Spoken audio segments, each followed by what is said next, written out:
ನಾನು ಹೇಳ್ತಾ ಇದ್ದೀವಿ ಇವತ್ತು ಇಡೀ ನಮ್ಮ ಒಕ್ಕೂಟದ ಎಲ್ಲರೂ, ಇಡೀ ಕರ್ನಾಟಕದ ಜನ ತಮಿಳುನಾಡು ಮುಖ್ಯಮಂತ್ರಿ ಕರ್ನಾಟಕಕ್ಕೆ ಬರೋಕ್ಕೆ ಮುಂಚೆ ತಮಿಳುನಾಡಿನಲ್ಲಿ ನಾವು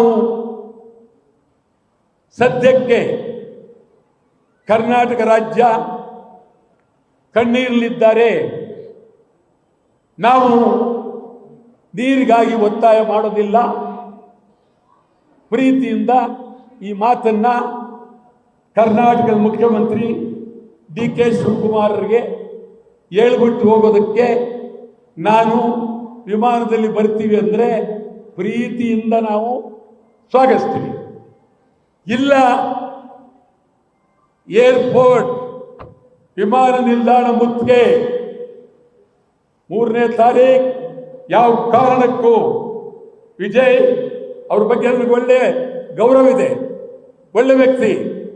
ಆದರೆ ಈ ವಿಚಾರದಲ್ಲಿ ಬರೋದಾದರೆ ನೀರು ಬೇಡ ಅಂತ ಹೇಳಿ ತಮಿಳುನಾಡಿನಲ್ಲಿ ತೀರ್ಮಾನ ಮಾಡಿ ಕರ್ನಾಟಕ ಬರಲಿ, ನಮ್ದೇರೆ ಬೆಂತಿಲ್ಲ. ಏನೂ ಇಲ್ಲದೆ ನಾವಿಲ್ಲಿ ನೋನಲ್ಲಿರುವಾಗ, ಸಮಾಧಿಯ ಮುಂದೆ ಅಳ್ತಾ ಇರುವಾಗ ಏನು ಬರೋದು? ನೀವು ಬರಬೇಡಿ. ಬರೋದಾದರೆ ನೀವು ತೀರ್ಮಾನ ಮಾಡಿ ನಮಗೆ ನೀರು, ನೀವು ತೊಂದರೆಲಿದ್ದಿರಲಿ, ನಾವು ನೀರು ಬಿಡೋದು ಬೇಕಾಗಿಲ್ಲ, ಮುಂದೆ ನೀವು ಬಿಡೋರಿ.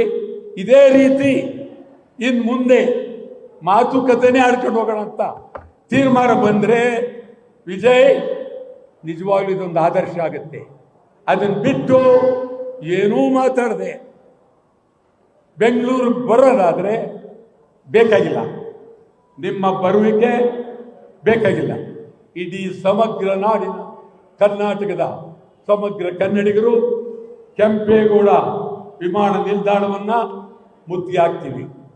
ಇದು ಭದ್ರ ಎಚ್ಚರಿಕೆ ಕೊಡ್ತಾ ಇದ್ದೀವಿ.